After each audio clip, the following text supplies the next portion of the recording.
Hello friends, welcome to my channel. இன்னைக்கு இந்த வீடியோல நம்ம என்ன பார்க்க போறோம் அப்படினா mixed vegetable gravy தான் பார்க்க போறோம். நான் இன்னைக்கு இந்த கிரேவில 4 காய்கறிகள் ஆட் பண்ணிருக்கேன். பீன்ஸ், கேரட், உருளைக்கிழங்கு, குடைமிளகாய் 4மே ஆட் பண்ணிருக்கேன். 4 காய்கறிகள் சேர்த்து பண்ணிருக்கிறதுனால இது ரொம்பவே ஹெல்த்தியான ரெசிபி. டேஸ்டும் ரொம்பவே நல்லா இருக்கும். ரொம்ப ஈஸியா இத ரெடி பண்ணிடலாம். இது இட்லி, தோசை, சாதம், சப்பாத்தி எல்லாத்துக்குமே ரொம்ப நல்ல காம்பினேஷனா இருக்கும். ரொம்ப ஈஸியான, சிம்பிளான, ஹெல்த்தியான இந்த கிரேவி எப்படி பண்றதுன்னு வாங்க வீடியோல பார்க்கலாம். அதுக்கு முதல்ல நான் ஒரு கடாய் எடுத்திருக்கேன். 4 ஸ்பூன் அளவுக்கு எண்ணெய் ஊத்திக்கலாம். எண்ணெய் நல்லா ஹீட் ஆனதுக்கு அப்புறமா 1 ஸ்பூன் அளவுக்கு கடுகு உளுந்தம் பருப்பு ஆட் பண்றேன். இது நல்லா ஃப்ரை ஆகட்டும். இப்ப நல்லா ஃப்ரை ஆயிடுச்சு. இது கூட வெங்காயம் ஆட் பண்ணிடலாம். நான் இன்னைக்கு 2 பெரிய வெங்காயம் எடுத்திருக்கேன். 2 பச்சை மிளகாய் அதையும் ஆட் பண்ணிக்கங்க. கொஞ்சமா கறிவேப்பிலை ஆட் பண்ணிட்டு ஒரு வாட்டி நல்லா மிக்ஸ் பண்ணிக்கங்க. இப்ப இது கூட 2 ஸ்பூன் அளவுக்கு இஞ்சி பூண்டு பேஸ்ட் ஆட் பண்ணிக்கலாம். இப்ப இது நல்லா ஃப்ரை பண்ணிக்கலாம். இஞ்சி பூண்டு பேஸ்டோட பச்சை ஸ்மெல் போகணும், பிளஸ் வெங்காயத்தோட கலர் நல்லா சேஞ்ச் ஆகணும். அந்த அளவுக்கு நல்லா ஃப்ரை பண்ணிக்கங்க.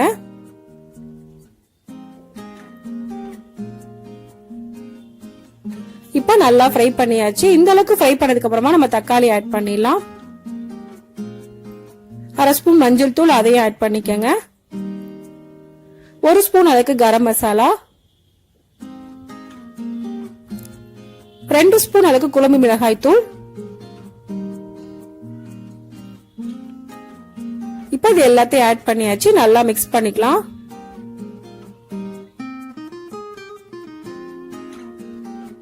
நான் இன்னைக்கு 3 தக்காளி போட்டிருக்கேன்.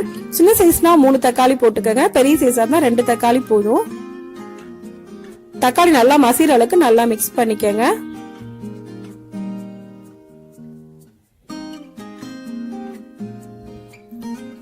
இப்ப நல்லா மிக்ஸ் பண்ணியாச்சு. இப்ப இது கூட கொஞ்சமா தண்ணி ஊத்தி இது நல்லா வேக வச்சுக்கலாம். தக்காளி நல்லா பேஸ்ட் மாதிரி ஆகணும், அந்த அளவுக்கு நல்லா வேக வச்சுக்கோங்க. இப்ப இதை மூடி வச்சு ஒரு 5 நிமிஷம் போல வேக வச்சுக்கலாம். இப்ப தக்காளி ஃபுல்லா நல்லா வெந்து பேஸ்ட் மாதிரி ஆயிடுச்சு. இந்த ஸ்டேஜ்ல நம்ம காய்கறிகளை ஆட் பண்ணிடலாம்.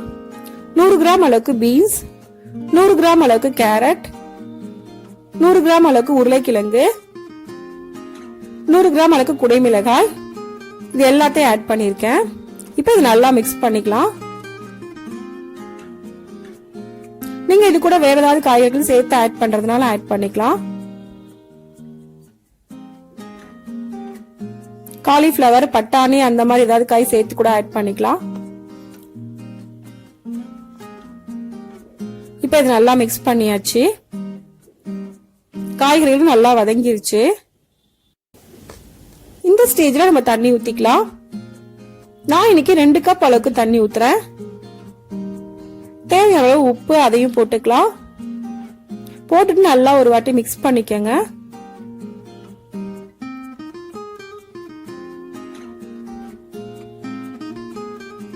இப்ப நல்லா மிக்ஸ் பண்ணியாச்சு. இப்ப நல்லா வேக வச்சிடலாம். இத மூடி வச்சு ஒரு 10 நிமிஷம் போல வேக வச்சுக்கோங்க. அடுத்ததான் நான் ஒரு பேன் எடுத்திருக்கேன். அதுல 1 ஸ்பூன் அளவுக்கு எண்ணெய் ஊத்திக்கிறேன். இப்ப இது கூட மசாலா பொருட்கள் எல்லாமே ஆட் பண்ணிடலாம். 2 பட்டை, 2 கிராம்பு, 2 ஏலக்காய், 2 முந்திரி, 1 ஸ்பூன் அளவுக்கு ஜீரகம், 1 ஸ்பூன் அளவுக்கு சோம்பு, 1/2 ஸ்பூன் அளவுக்கு கசகசா, 1/2 ஸ்பூன் அளவுக்கு மிளகு எடுத்திருக்கேன். இது எல்லாத்தையும் 1 by 1 ஆட் பண்ணிடலாம். இப்ப எல்லாத்தையுமே ஆட் பண்ணியாச்சு. நல்லா ஃப்ரை பண்ணிக்கங்க.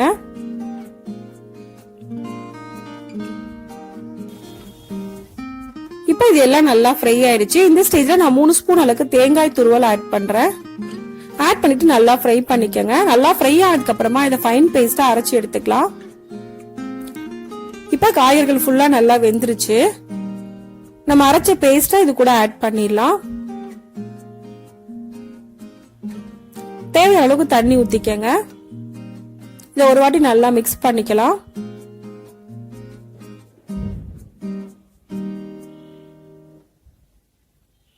மிக்ஸ் பண்ணிட்டு மூடி வச்சு ஒரு 5 நிமிஷம் போல குக் பண்ணா போதும், நமக்கு கிரேவி ரெடி ஆயிடும். இப்ப 5 நிமிஷம் போல குக் பண்ணியாச்சு. கிரேவி ஃபுல்லா நல்லா குக் ஆயிருச்சு. நல்லா மிக்ஸ் பண்ணிக்கலாம்.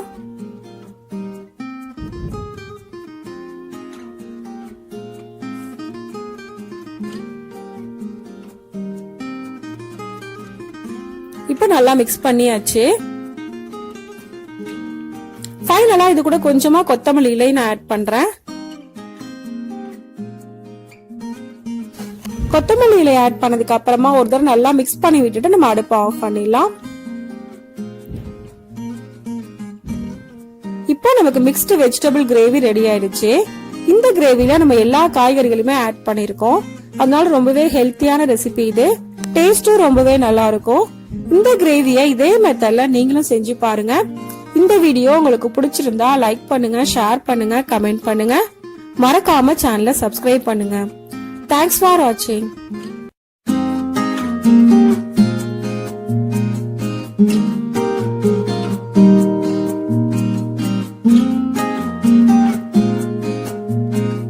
Mm-hmm.